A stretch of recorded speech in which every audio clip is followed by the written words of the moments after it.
እንኳን ደስ ያላችሁ ውድ የሀገሬ ልጆች፣ ወንጌል አማኞች በሙሉ ሰበር ዜና ተሰምቷል። አውሬው ከኢትዮጵያ ቀርቷል። God. ሻሎም ሐዋርያ ዘላለም ነኝ። ማስታወቂያ ተናግሬ ነበረ። ይሄ ማስታወቂያ ሳውዝ አፍሪካ የሚገኙት ፓስተር ጆን ኢኒኬሲ ይመጣሉ የሚል ነበር። ወንጌል የእግዚአብሔር የምህረት ደብዳቤ ነው። ወንጌል የእግዚአብሔር የምህረት ደብዳቤ ነው። ሰላም ጤና ይስጥልን ክቡራትና ክቡራን ውድ ቤተሰቦቻችን፣ እንደተለመደው ዛሬም በሌላ ቪዲዮ ተመልሰናል። ያወያየናል፣ ያነጋግረናል ያልናቸው ቪዲዮዎች ከንጨብጨብ አድርገን ይዘን መተናል። ታዲያ እንደተለመደው እርሶም ይህንን ቪዲዮ ላይክ በማድረግ ጀምሩት። ለቮይስ ኦፍ ግሬስ አዲስ የሆናችሁ ቻናላችንን ሰብስክራይብ በማድረግ ቤተሰብ ይሁኑ። ቀጥታ ወደ ቪዲዮአችን እናልፋለን። ሻሎም ሐዋርያ ዘላለም ነኝ።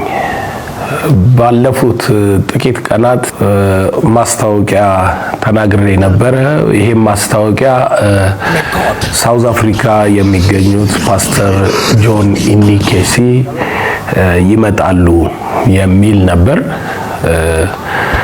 ባለፉት 3 ወራት ከቲማቸው ጋር በስፋት ተነጋግረን እንዲሁም የመጨረሻ ውሳኔያቸውን አሳውቀውን በተቀጠረው ቀን እንደሚመጡ ዝግጅታችንን በእኛ በኩል ኢትዮጵያ ላይ ባለው ጨርሰን እየጠበቅናቸው ነው የነበረው። እሳቸው ይደረግልኝ የሚሉት ብዙ ቢሆንም ግን ያንን ሁሉ ዝግጅት ተዘጋጅተን በእኛ በኩል ያለውን ነገር በአግባቡ ጨርሰን እየጠበቅናቸው እስከ ትናንትና ማታ ድረስ ምንም አይነት ችግር አልነበረውም። ዛሬ ጠዋት ግን በሳቸው በኩል በሚዲያቸው እንደዚሁም በኢሜል በላኩልን ፕሮግራሙ እንደማይመጡ ነግረውናል።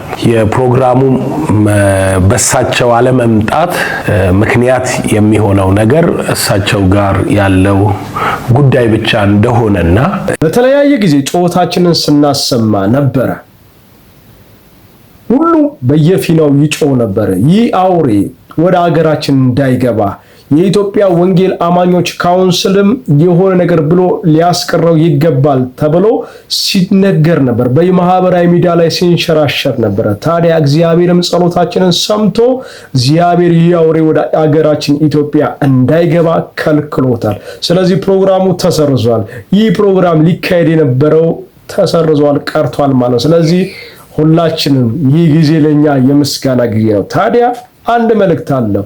ነገ አይመጣም ማለት አይደለም። መልኩና ስሙን ቀይሮ ሊመጣ ይችላል። ስለዚህ ከወዲሁ ነግተን ቅዱሳን በያለንበት ልንጸልይ ያስፈልገናል። ይህ መልእክታችን ነው። ክብር ሁሉ ለእግዚአብሔር ይሁን። ክብርን ሁሉ ጠቅልሎ እግዚአብሔር ይውሰድ። እግዚአብሔር መልካም አድርጎልናል። አሜን በሉ ቅዱሳን። ወደ ቀጣይ ቪዲዮ እናልፋለን። የወንጌል ምክሬ ወንጌል የእግዚአብሔር የምህረት ደብዳቤ ነው፣ በኢየሱስ ክርስቶስ አማካይነት የመጣ። ስለዚህ የወንጌሉን የምህረት ደብዳቤ ላልደረሰው ሁሉ በማድረስ ምህረት ያገኙ መሆናቸውን አውቀው እያመኑ እንዲድኑ በርትተው እንዲያገለግሉት አሳስባቸዋለሁ፣ አደራ እላቸዋለሁ። ድንቅ አባታዊ መልእክት። ወንጌል የእግዚአብሔር የምህረት ደብዳቤ ነው፣ በክርስቶስ ኢየሱስ በኩል የመጣልን። ስለዚህ ምህረት እየተደረገልን ምህረት ሊደረግልን ከእግዚአብሔር ዘንድ የመጣልን መልእክት በክርስቶስ በኩል የዘላለምን ሕይወት ማግኘት። ስለዚህ ይሄ መልእክት ይሄ ምህረት የሚገባቸው ሁሉ ለሰው ልጅ ሁሉ ሊነገር የሚገባ የምህረት ደብዳቤ እንደሆነ ለሰው ሁሉ ሊወራ የሚገባ የማዳን ጥሪ ነው። ስለዚህ በያለንበት ቅዱሳን አማኞች በሙሉ ይሄ የምህረት ደብዳቤ ለሰው ሁሉ ይደርስ ዘንድ በክርስቶስ ኢየሱስ በኩል ሰዎች ሁሉ አምነው ወደ እግዚአብሔር መንግሥት እንዲገቡና ሊመጣ ካለው ጥፋት ራሳቸውን እንዲያስመልጡ ይሄ መልእክት ለሁሉ መዳረስ አለበት። ስለዚህ ሁላችሁም በያላችሁበት ስፍራ በያላችሁበት በስራ ቦታችሁ፣ በመኖሪያ ቦታችሁ፣ በመንደራችሁ ውስጥ በተለያየ በምትንቀሳቀሱበት ቦታ የክርስቶስን የማዳኑ ወንጌል ለሁሉ እንድንናገር ይህንን የአባት መልእክት ተቀብለን ኃላፊነታችንን ልንወጣ ይገባናል ማለት ነው። ክብር ለኢየሱስ ሲሆን የመጨረሻው ዘመን ነው። የመጨረሻው ሰዓት ላይ ያለነው የዘመኑ ማብቂያ ላይ ያለነው። ስለዚህ ሰዎች ሁሉ በክርስቶስ ኢየሱስ ማመን ይገባቸዋል። ወደ ክርስቶስ እንዲመጡ ያስፈልጋቸዋል። በክርስቶስ አምነው እንዲያመልጡ ያስፈልጋል። ታዲያ ይሄ ኃላፊነት ያለው ማን ጋር ነው? እኔና እናንተ ጋር ነው። ስለዚህ ለሰው ሁሉ የማዳኑን ወንጌል ልንናገር ያስፈልገናል። ወዳጆቼ በአጠገባችን፣ በዙሪያችን፣ በመንደራችን፣ በሰፈራችን ውስጥ የተለያዩ ሰዎችን እናገኛለን። አማኝ ያልሆኑ ሰዎችን እናገኛለን። ስለዚህ ባገኘነው አጋጣሚ ሁሉ ፍጥረት የእግዚአብሔር ልጆች መገለጥ ይጠብቃልና በወንጌል ተገልጠን ለሰዎች ሁሉ ወንጌል እንድንናገር የእግዚአብሔር መልእክት ነው። ይህ ድንቅ የአባት መልእክት ነውና ባገኘነው አጋጣሚ ወንጌልን ለሰዎች ሁሉ እንናገር። ይህ የዘመኑ ፍጻሜ ነውና ክብር ለጌታ ይሁን። ወደ ቀጣይ ቪዲዮ እንለፍ።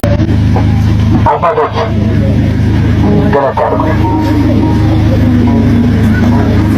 እንግዲህ ታቦተ ሕጉ የተገኘበት በንጽህና አደራ ንጹህ ሆናችሁ ብቻ ቀርባችሁ ሕጉን ጥሰን የምናደርገው ነገር ጥሩ ስላልሆነ ጠጋ ብላችሁ ተሳደቡ። ከፈት አድርጓል። ወጣቶች ዲያቆናት ጠጋ በሉና ከፈት አድርጓል። አግዟቸው። አባታችሁ ዘንድ ተደበነ ችግር የለም አግዟቸው። እሺ ጠጋ እያላችሁ ብስስ እያደረጋችሁ እነዚህ ሰውነታቸው መጽሐፍ ቅዱስ የእግዚአብሔር ቃል ሲናገር በሮሜ ምዕራፍ 3 ላይ ሲናገር ሁሉ ኃጢአትን ሰርተዋልና የእግዚአብሔርን ክብር ጎድሏቸዋልና በልጁ በክርስቶስ ኢየሱስ በኩል በጸጋው ይጸድቃሉ ይላል።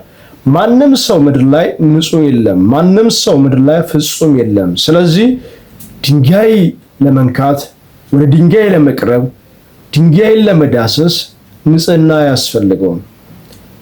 ወደ እግዚአብሔር ቤትም ስንመጣ፣ ወደ እግዚአብሔር ፊትም ስንመጣ መጽሐፍ ቅዱስ እንደሚናገረው ማንም ሸክም የከበደው ቢኖር ወደ እኔ ይምጣ እኔም ደግሞ አሳርፈዋለሁ ይላል።